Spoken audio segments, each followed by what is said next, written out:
bhagavata narayanena swayam vyasena grathidam purana munina madhye mahabharatam Atvaidam Radavarshinim Bhagavadim Ashtadashadhyayinim Ambatva Manusandadhami Bhagavad Gita Bhavadveshinim Yam Brahma Varunendra Rudra Marudastunnandi Divaistavaihi Vedai Sangapadakramopanisadai Gayanti Yam Samagaha Dhyanavasthita Tadgatena Manasa Pasyindiyam Yogino Yasyandam navidusura suraganaha devaya tasmai namaha.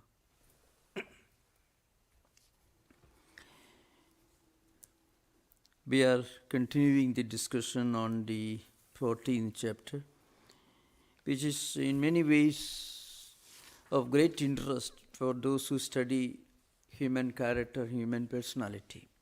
That's what is called, Gunatraya Vibhaga Yoga. Means a discussion on about different moods and temperaments and characteristics of human personality. That's in short. So I mentioned earlier, these are divided into three categories. In an ascending order from tamoguna, rajoguna and sattvaguna. In a descending order, sattvaguna, rajoguna and tamoguna.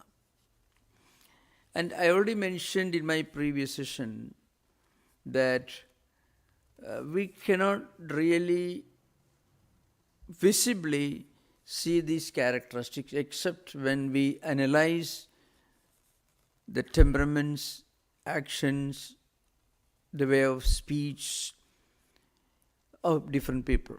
So mostly it's based on inference that we understand. But our understanding will be very, very realistic. No one can hide his or her true nature for long from others. Somehow our true nature will express itself in our actions, in feelings, and thoughts, in everything.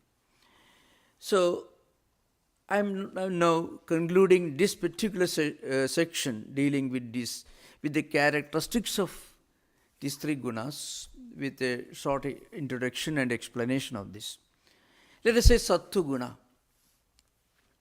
So sattvaguna, well, it can be clearly understood if a person is dynamic, at the same time he's quiet, there is a lot of quietude, dynamism and serenity. So these are apparently two opposing traits in our normal understanding. If you are very dynamic, then you'd be very active, thoughtful, moving all the time. So a little bit of restlessness is associated with dynamism. But suppose you find a person who is capable of great action, great activity, showing great dynamism, but in a very quiet, serene manner. A lot of level-headedness, maturity, wisdom, and what do you call a sense of propriety, not in its ordinary sense, but a very, very higher sense, a sense of propriety. That is one important characteristic of a person associated with sattvaguna. And then anyone with this sattvaguna will be able to concentrate and organize his time and energy and his skills in one direction and achieve something great and sublime. He may be strong, but he won't be arrogant. He may be learned, but be humble. He'll be rich, but he'll be generous. So, if we come across these characteristics, it's a clear indication that this person has got sattvaguna. So sattvaguna is not the absence of action, but rather it's the absence of hyperaction, overactivity.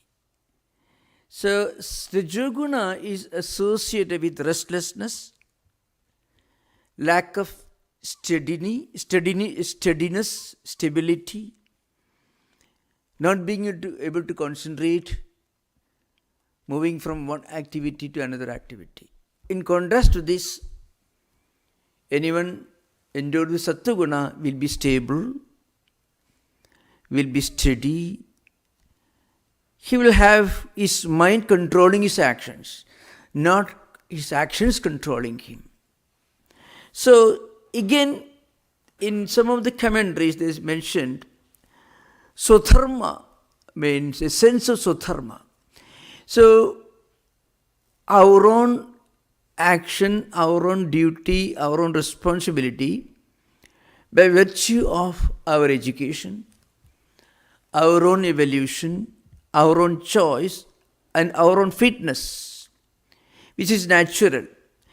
So such a person endowed with sattvaguna will be stable enough, he'll be able to direct and organize his time and energy and skills in a creative, constructive manner, moving in one direction without any distraction or dissipation. And again, sattvaguna will save you from hyperactivity. You may be very active, but our actions will be totally free from restlessness. So we won't be tired of doing things. We become tired of doing things only when we work hard and we always remember that we are working hard. And again, the only possible defect or drawback, which are not too many, just one possible drawback that could be found in a person of sattvaguna is perhaps he may have a kind of spiritual ego, spiritual pride. So suppose you have a lot of good qualities, and along with those good qualities you also become extremely proud of it. That's one possible danger which can perhaps reduce it can cause a decrease in his sattvaguna. That's the only danger for people who are enjoying this sattvaguna. But this can be remedied through a kind of detachment. Well, I can give many examples, but many of the great men and women, and many of them, as far as I remember, are the spiritual leaders who have achieved great things. Now, how could they achieve great things? Well, I cannot really think of a more wonderful example than the first exponent, the interpreter, the commentator of Bhagavad Gita itself. I mentioned earlier many times Shankaracharya. He was a saint who was born in 8th century AD. And his thoughts can be found reflected in the writings of Meister Eckhart, the great 13th century German mystic. And some of the greatest writers and thinkers in the world have summarized his contributions in their own very eloquent language.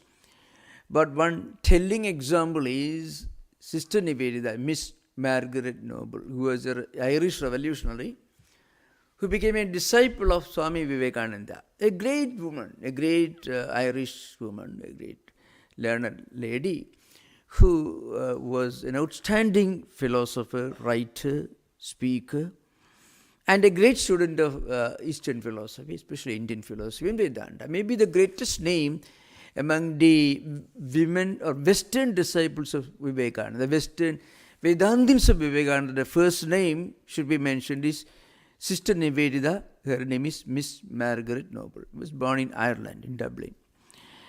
Now, she sums up this Shankaracharya's work. That's very interesting. And in her summary, she says, Shankaracharya condensed in his life the works and contributions and activities of some of the greatest writers, philosophers, poets, and system builders of Western world. So she says, for example, she quotes Saint Francis of Assisi, who is the founder of the Franciscan movement, and Ignatius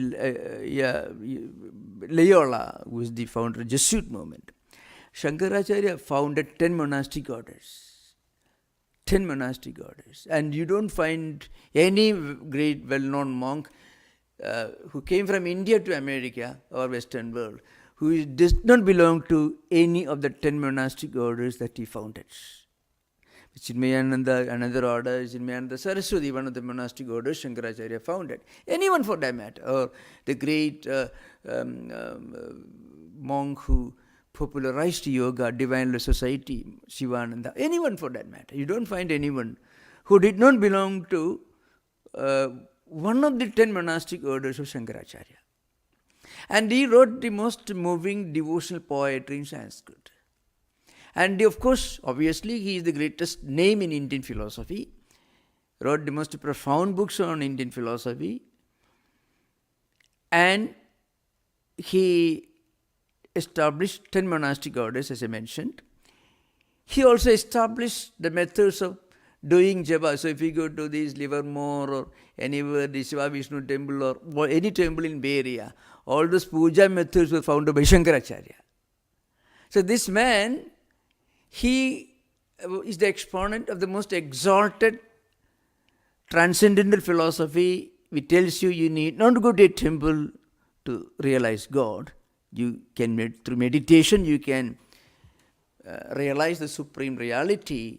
But he also wrote the most moving poetry addressed to different deities and also the methods of doing puja. So you can see this contrast. And he traveled all over Indian subcontinent 4 times, established monasteries in 4 distant corners of India, one of them in the Indo-China border, the other one extreme south and extreme north and extreme west. At the same time, he was calm and quiet. This is one example. So Sittaniveda pays tributes to him. So of course, there are many examples. You can also see in Western history also you find many great. Saint Teresa of Avila is an example. Her reform movement, her reform activities in Carmelite movement, and also her own revolt, her own struggles to bring in reform in the Carmelite order of Spain. Many of them are examples. They never stopped working, but they were never restless. They never complained. They were never fatigued. Of course, physical body will certainly undergo the natural and inevitable, inescapable process of fatigue and tiredness, of course, but never worried or depressed. You can find all these great examples of Jesus Christ. Everyone knows. I don't think he ever kept quiet or took rest ever since the 40 days of temptation, which you don't know what happened. But anyway, he never took rest. He continued preaching and teaching and doing great things throughout his life. Buddha, of course, long time, 80 years. So what I mean to say, you can find, of course, you can also find social reformers in this list. Many great social reformers. In East and West you find. So if we can combine action, doing something good for others, with a great noble cause, with a sense of detachment, but still with a great concentration, great application, great dedication, and absolutely no attachment. The kind of obsessive attachment that makes you tired or wears you down physically, mentally. No. So that is an important example of people endowed with sattvaguna. We all of us can develop this sattvaguna. The simple method, do everything to the best of your ability, but practice a degree of detachment. Even if you're working for a company, struggling to make more profits, but maybe part of your professional responsibility to make more money. For the company, which certainly is part of the professional obligation, but still it can be done without fatigue, without the mind wearing down, without exhaustion, without complaint, without going to a doctor to get prescription for sleeping pills for getting 4 hours sleep every day. Without that, we can do that.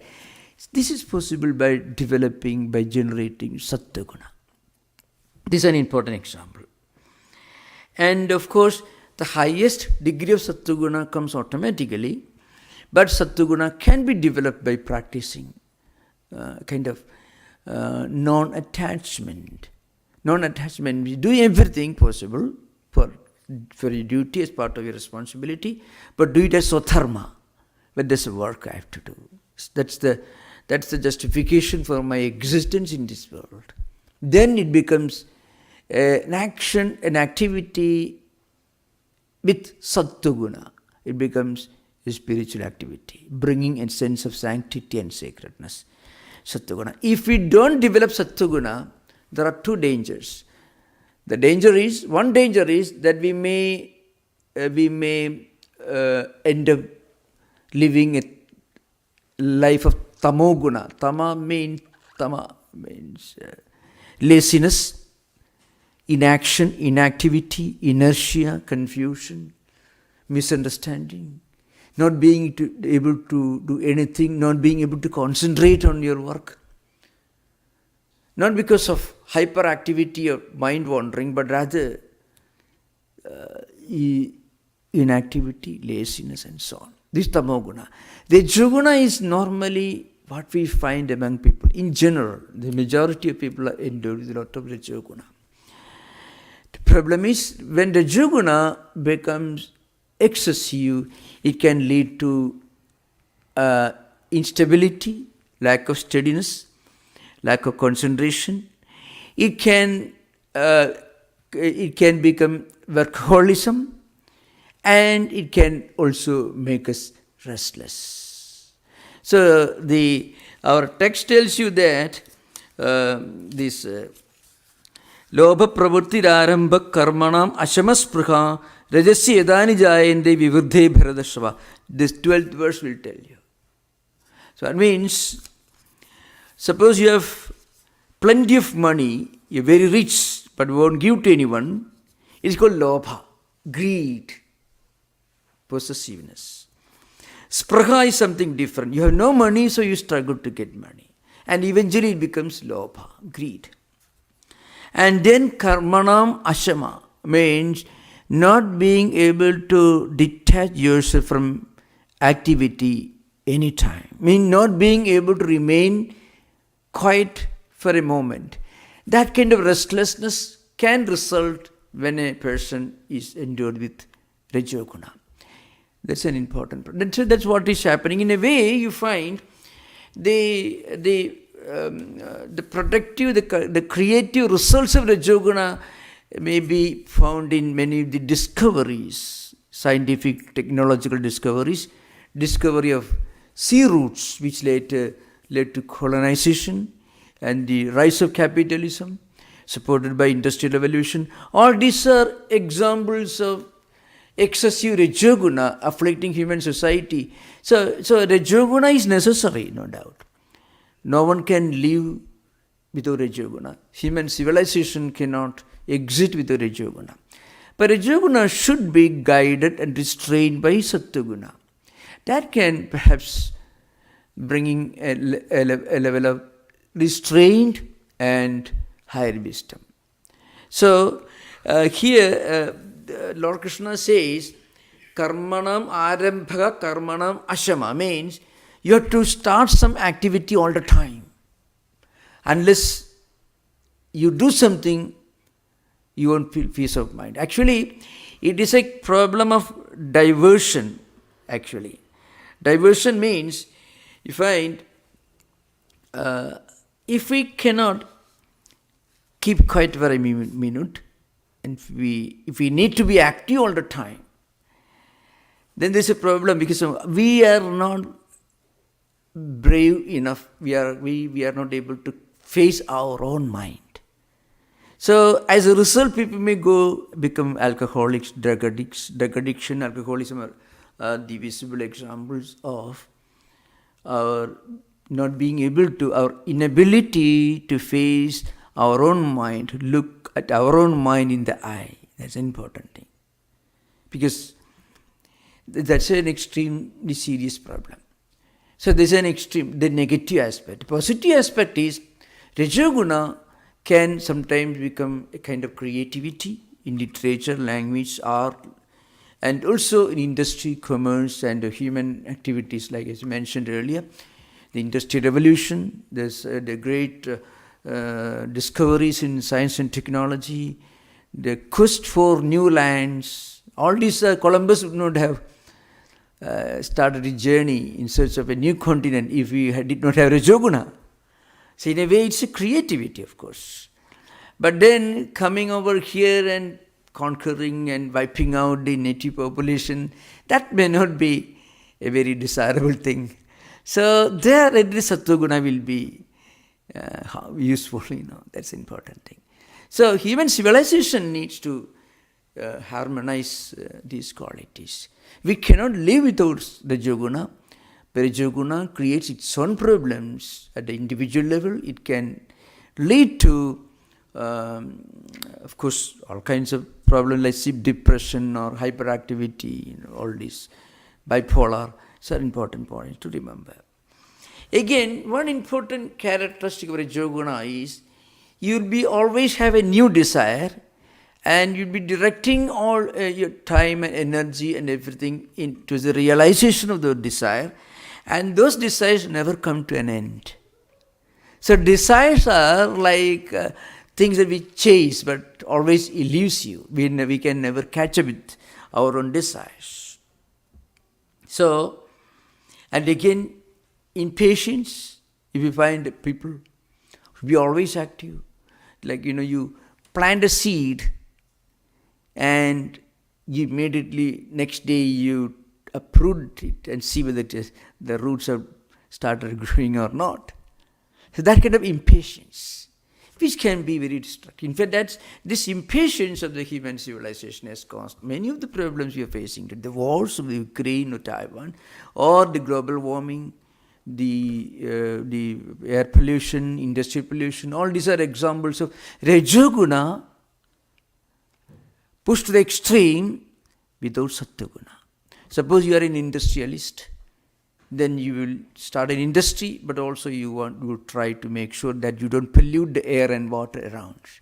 So a good action can be done in a way that is creative and constructive without the evils of Rajoguna. Because Rajoguna helps you to go ahead, but it also keeps you going ahead without a direction. The direction comes from Sattvaguna. Of course, delusions in the psychiatric level, these delusions of grandeur can be one possible consequences of having too much of Rajoguna, hyperactivity, delusions of grandeur. A very high opinion about ourselves, our achievements, everything. So, these are some of the problems of Rajoguna. So, Rajoguna is necessary. Without that, human civilization cannot survive. But human civilization will not survive only when we have only Rajoguna without any Sattvaguna. So, money, wealth, status, these great fruits and the fruits of science and technology, power, comfort, knowledge, all these are the productive results of Rajoguna. But the ability to make proper use of these fruits of science and technology, that comes from Sattvaguna. Because Sattvaguna gives you a sense of level-headedness, awareness of the evils of having too much of Rajoguna. Now we come to Tamoguna. So Tamoguna is the lowest, which actually we need not worry. There was a time when human civilization was quite steeped in Tamoguna. But now, in this modern age, in the global age, age of globalization, people will have certainly, they will have to work hard for their survival. So they may not be lazy. Of course, we have left that stage behind. But Tamoguna had another problem. Pramada, Alasya, Nidra. These are the three important problems of tamoguna. It means, pramada means total confusion. See, interpreting the right as wrong and the wrong as the right. Many of the radical movements that emerged in 19th century, mostly in Russia in those days, as examples of tamoguna. One aspect of tamoguna, in the name of freedom, all kinds of ideological aberrations, political anarchism, all these can emerge because we have a wrong and we call it inversion of ideas. We call it Sishasana, inversion of ideas. If we can have many of the things that we find in today's, I don't normally talk about these controversial subjects, the gun, the freedom, all these are examples of inversion of ideas, or we call wrong interpretation of this concept of freedom, for example. So these are examples, for example. Tamoguna, pramada. Pramada, I mean misunderstanding, confusion, wrong interpretation, things. Alasya, of course, we don't have. Moha means again something like pramada. These radical ideologies, anarchism, and all these are examples of this. And that's why, in fact, Buddha, in one of his advice in Pali, it's called, he says, Pamado Machuno Padam. See, pramada becomes pamada in Pali. Mrityuna become machuna in Pali. Padam is the same. So, misunderstanding of tamoguna is a condition of death, according to Buddha. So now, the Gita teaches us that after giving a wonderful exposition of these human moods and temperaments and characteristics, Gita tells you that we should strive to transcend all these three gunas. The first stage towards transcending all the three gunas is to get established in sattvaguna. That's an important thing. Because sattvaguna promotes emotional health, physical health, maturity, and also helps us to practice higher values and again to make proper and constructive, creative use of the fruits of science and technology without becoming the victims of science and technology. Rather, it gives us the wisdom to make proper use of science and technology. That is sattvaguna. So at the highest level, one should strive to transcend all the three gunas. Why we should transcend? Because even when you are established in sattvaguna, there is a chance and possibility that you may again descend and become descend to the level of rajoguna. That could happen. A well-established person, perfect serenity, calm and quiet. But if some circumstances can drive him to a sattvaguna, it could happen. To rajoguna. From sattvaguna, one may descend to rajoguna by the force of circumstances. This could happen. When your conditions are okay, you are quite in a sattvic level. But if there are some negative circumstances, challenges, one may be forced to come to the level of rajoguna. So one should try to transcend and go beyond all the three. So it's a brief introduction to the dynamics of human temperament called trigunas. I mean, three human moods, temperaments, or characteristics. See? Now we will come to the text again. The 19th verse tells you, of course we have discussed that. Of course there is another verse which we have to repeat, 18th verse. Urdham gacchandi sattvasthaha, madhye tishtandi rajasaha, jaganya gunavritisthaha, adho gacchandi tamasaha. Again more or less same. Sattvas, those who are endowed with sattvaguna, they go forward, they evolve upward.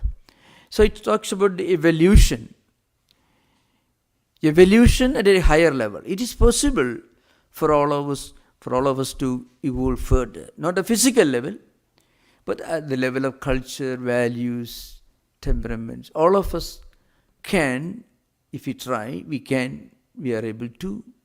be able to evolve further to a higher level.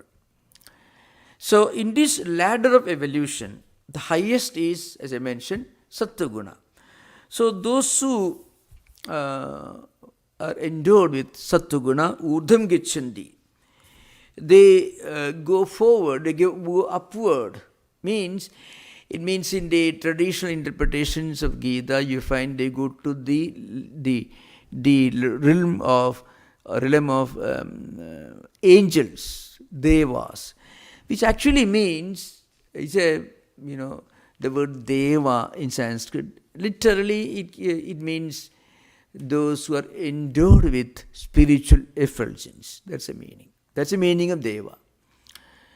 In the popular language descriptions, you find they are compared to the angels. What it means is, those who are endowed with sattvaguna, they evolve and go upward in this ladder of evolution, and they become endowed with these higher spiritual, transcendental qualities. This happens to those who are endowed with sattvaguna.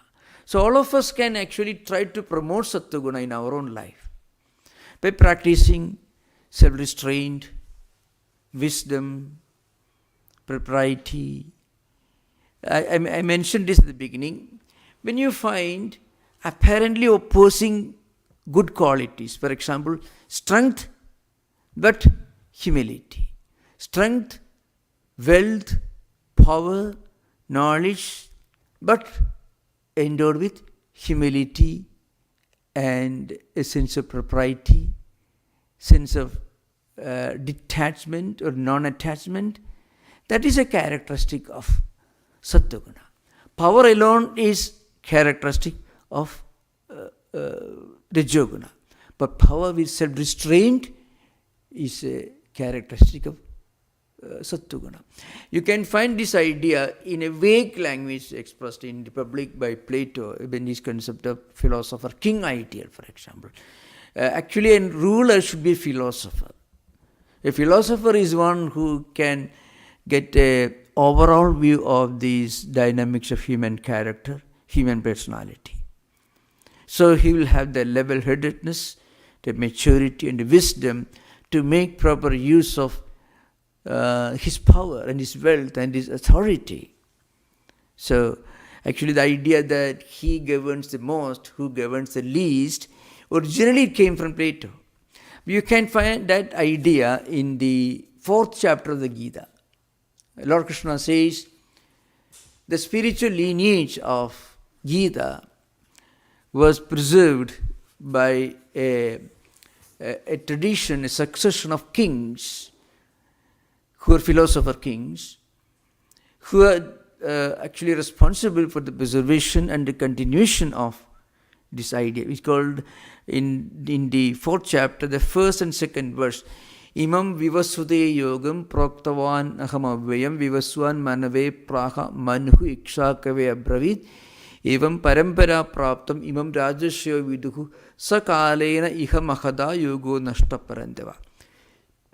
It gives you an idea of how this great tradition of philosopher kings were preserved and how it was gradually lost to humanity, human civilization. So this word used is Rajarshi. Roughly translates to Plato's philosopher king. A philosopher, a saint, a rishi is a philosopher and a saint rolled into one. And of course a king. A king has power, wealth, status, everything. All the great things of power and monarch. A sage or a saint, he is also a philosopher. He can see far into things. He can see deep into things, far sight and insight, this higher intuitive power. He can also see the merits of power and wealth of a king, but he also will be able to see the limitation of power and wealth. You have power, but you should know it's not everything. Something more is to be added to that. So, Rajattum, Aishwarya Sambatti, Rishittum, Tasyaha, Sukshmartha, Darsana, Kshamattum. This is interpretation in ancient classics. Kingship corresponds to wealth and power and all these great things, worldly things. And ideal of a sage, a saint, corresponds to the ability to see beyond, to look beyond power and wealth, to understand the limitation of worldly achievements. That's the idea behind. So he can see an example of Rajoguna guided by or controlled by sattvaguna.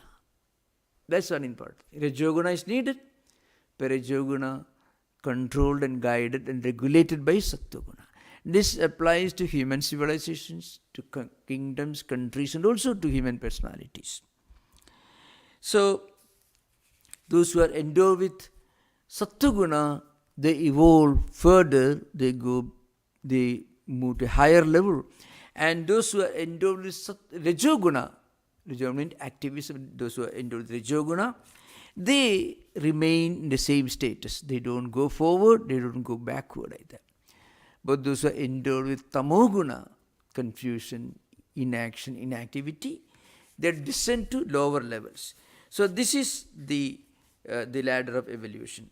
The highest is sattvaguna, the middle rajoguna, the lowest is tamoguna. Plants, animals, and so on. The 19th verse is saying, it says, Nanyam gunebhya kartaram yada tishtanupashyadi gunebhya param veti madbhavam swadhigacchati.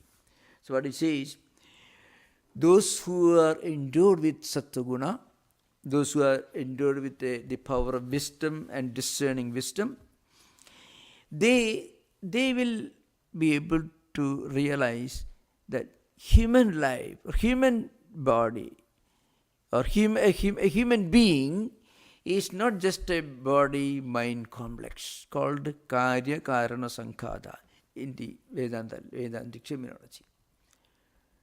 Human life is not all about this mind-body complex and senses and sense enjoyments. It is something beyond that. So, this is one important characteristic of those who are trying to evolve further. And then they would say that these three gunas, three characteristics are linked to only our actions, our thoughts, feelings, and senses. Our real identity is we are Atman, and when we realize this, we will be able to transcend the gunas. We will be able to look upon these gunas as tools in our hands, and we won't be tools in the hands of gunas. This is the essence of the 19th verse. In the 20th verse, of course, Lord Krishna is making a very important statement. Guna nedan atititrin tehi deha samudbhavan janma mritu jara dukkaihi vimukto amrudamasnude. We will be able to attain immortality. That's a statement. Amrudam asnude. We will be able to attain immortality. So what is the meaning of immortality? Of course, obviously, we cannot become immortal or eternal in the physical sense. It's obvious. But there is another kind of immortality that is implied here. That immortality is realizing our own true nature, that we are not this body, senses, or body-mind complex alone. We are, in fact, beyond all this. When we die, only the body-mind complex dies, but there is something left which is deathless, which is amrudam, which is eternal. When we realize this true identity of ours, then we become immortal.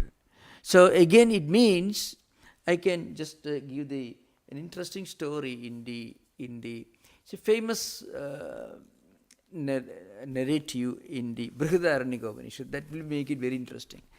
It's a dialogue between a husband and wife, probably took place in a kitchen.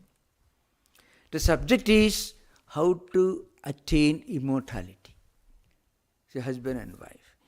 So it comes in the Brihadaranyaka Upanishad in the 4th chapter. In the 3rd section, 3rd Brahmana, it comes. There, a great philosopher of ancient India, his name is Yajnavalkya. He was the greatest name, the greatest philosopher of his times. And also he was a close friend of the philosopher king of those times called Janaka. So he comes to the Janaka's court, and there are many long debates and discussions all narrated in this Brihadaranyaka Upanishad. And if you want to know the greatness of this Upanishad, it was after reading this that great philosophers of Europe in 19th century like Schopenhauer, Paul Deussen, Max Muller, and others, and before him Roth and Kohlbrooke, all these great thinkers of Europe, they were drawn to this world of Indian philosophy by reading these dialogues. So the dialogue is this. Yajnavalkya, the great philosopher of those times, one day he approaches his wife and tells him, "No, look here. We were living together and we had children. They were husband and wife, Yajnavalkya and Maitreyi, that's the name of the wife. Now I am getting old, so now I would like to retire to a forest hermitage and stay there and spend the rest of my lifetime in contemplation, in meditation, or teaching philosophy, the great ancient Vedic philosophy. That's what I want to do." I mean, he wanted to become a mendicant. That's what he wanted to do. And he said, of course, he made a clear statement, "I shall hand over to you all my bank balance, all the wealth, all the resources in those days, cows, horses, fields, these were the wealth of those times." So he offered her with all this. So the statement is Yajnavalkya. So I'm just read that from here, this particular section. So here Yajnavalkya tells Maitreyi, "Look here, Maitreyi, I'm going to give you I'm going to make a gift of all this to you, and if you get this, you should give me permission to take to a life of mendicancy." Now, when Yajnavalkya said this, Maitreyi tells him, "Well, you are going to attain something, and as a preparatory ritual before taking up this new way of life, you want to give me all this wealth. So why do you give me what you yourself don't want? You are going to renounce all this wealth, everything, and you are planning to become a mendicant, going to a forest, spend the rest of your lifetime in meditation, contemplation. Then why don't you give me that which you are going to attain by giving up all this wealth? Why do you give me this wealth which you yourself don't want?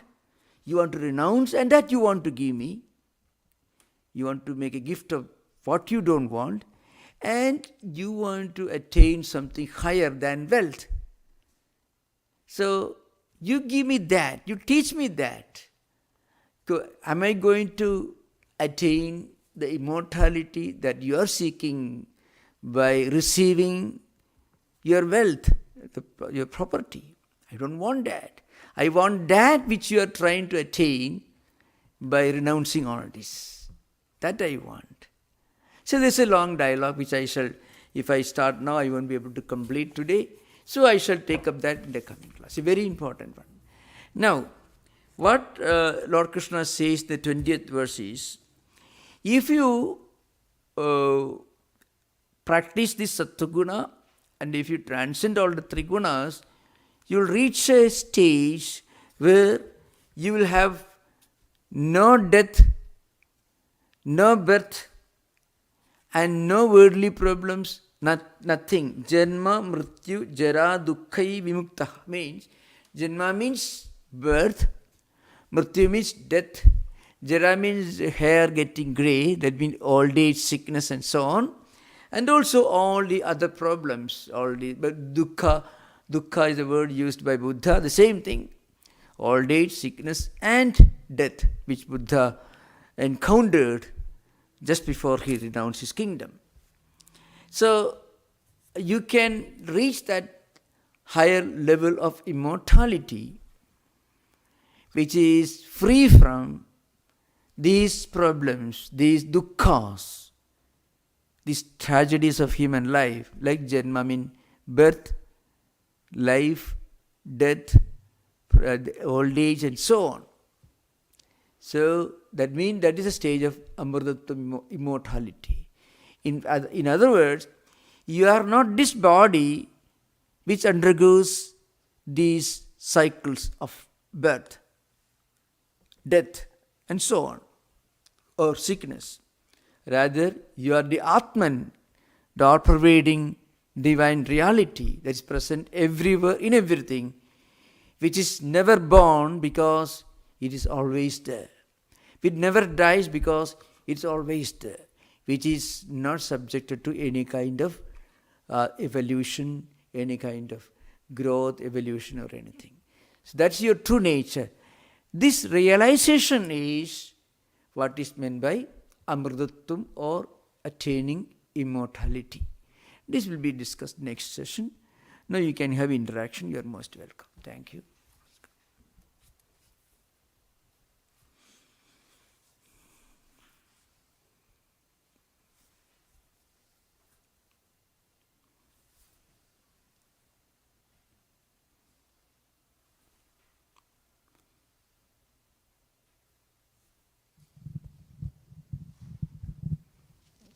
Namaskar, Swamiji.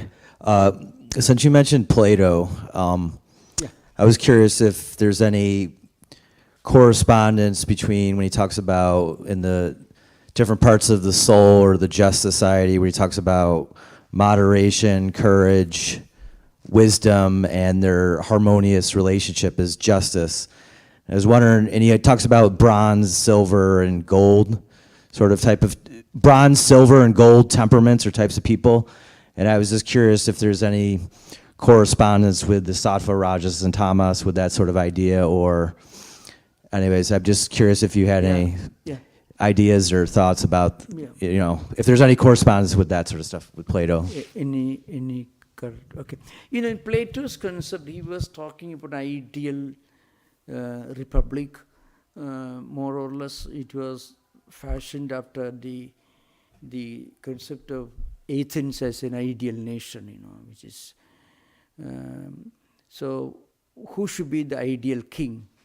He, of course, you remember, he had not fully developed the concept of a democracy in those days, but what he was talking about a monarch should be endowed with some kind of a transcendental ideas, going beyond the stagecraft in its most empirical earthly sense. Marcus Aurelius was a classic example of course, he was little later, so few centuries later. He's an example of this republic you can find. So Janaka in the Brihadaranyaka Upanishad, you will find many kings in the Brihadaranyaka Upanishad who are teaching philosophy to monks and mendicants, and both way, vice versa you find.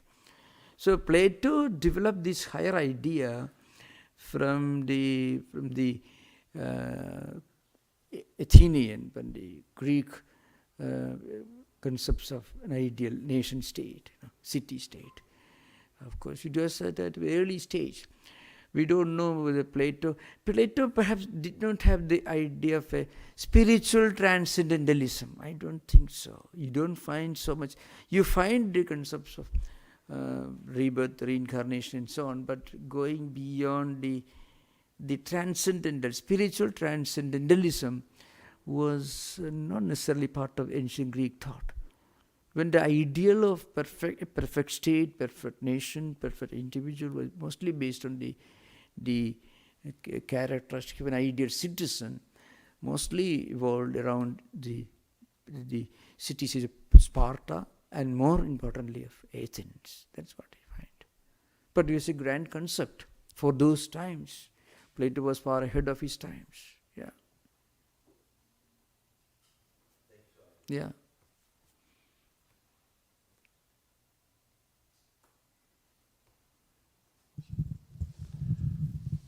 Thank you, Swamiji. Yeah, yeah. These gunas, so in these verses, they're talked a lot about as these different personalities. Yeah.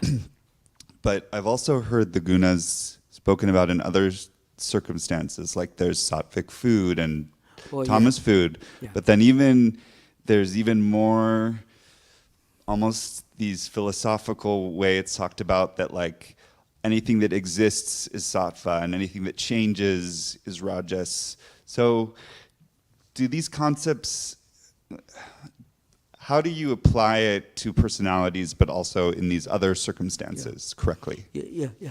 There are two approaches to this subject.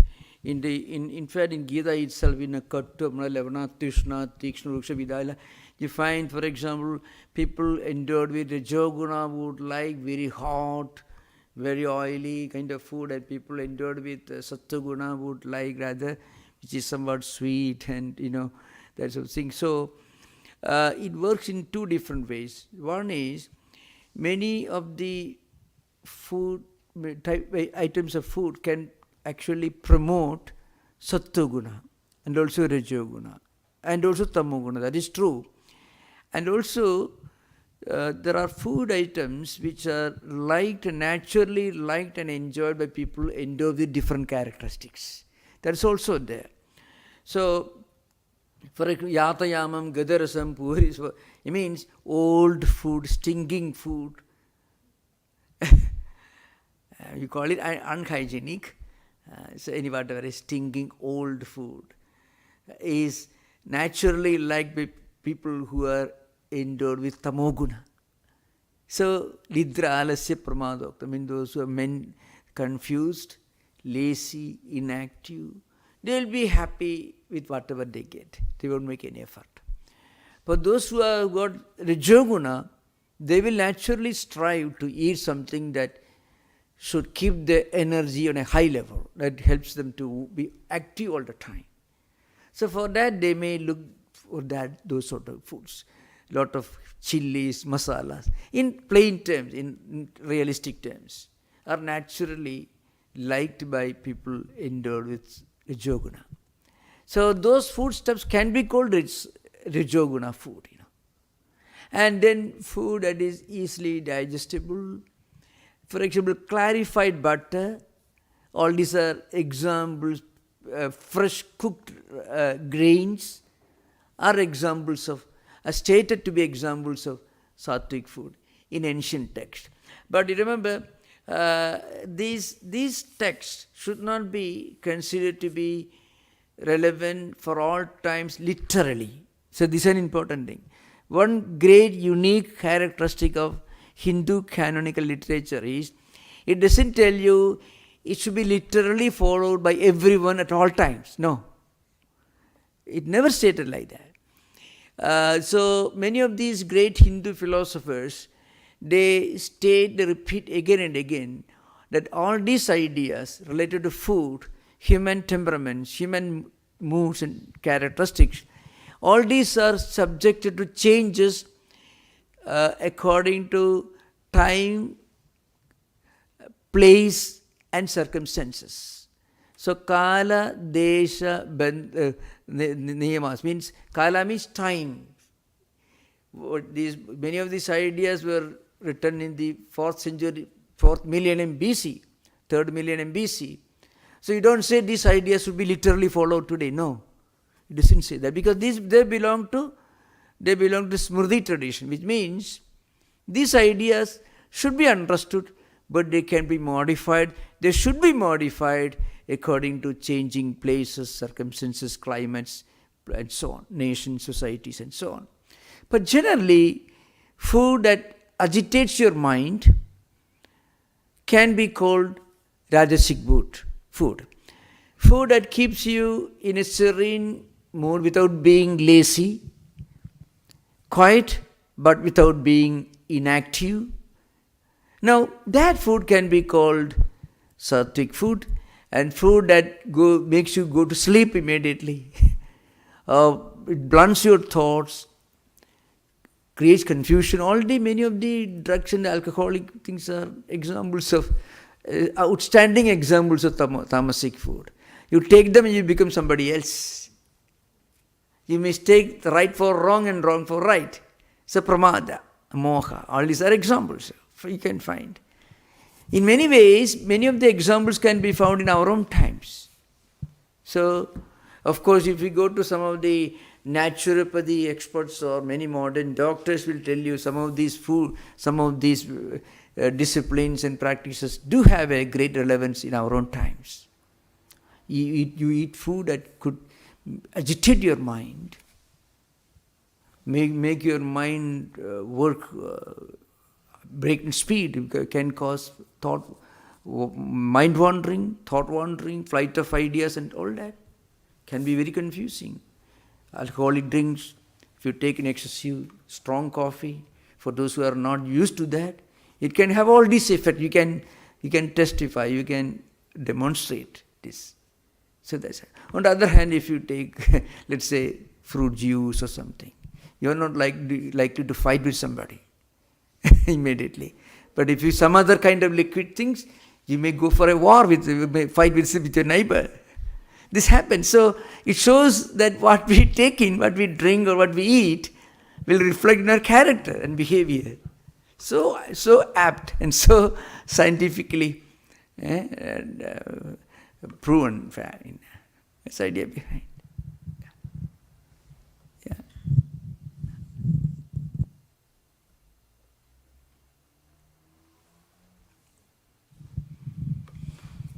Swamiji, you mentioned the 3 gunas and the idea of true self or true consciousness. Is it fair to say that the higher you go, so from tamoguna, rajoguna, and sattvaguna, and then beyond? Could you keep your public address system closed because I'm not able to hear? Is this better? Okay. My question was, the concept of true self and the 3 gunas, is there a correlation? Essentially, the higher you go, the closer you are to recognizing your true self. So the lowest level tamoguna, you're the furthest away, and the sattvaguna, you're closer, or is that true self and your true self, I guess your true consciousness. True consciousness. Yeah. Okay, now consciousness cannot be 2. Consciousness is only 1.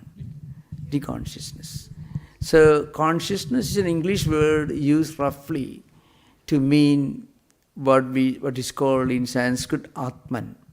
So consciousness is an English word which roughly corresponds to Atman.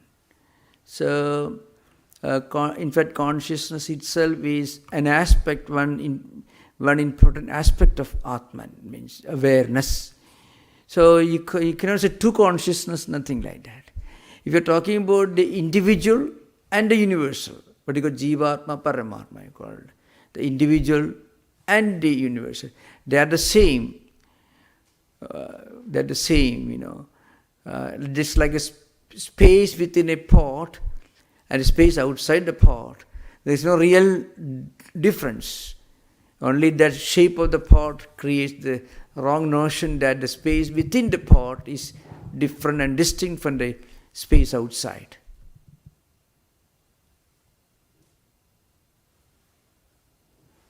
Okay? Thank you. Yeah, thank you.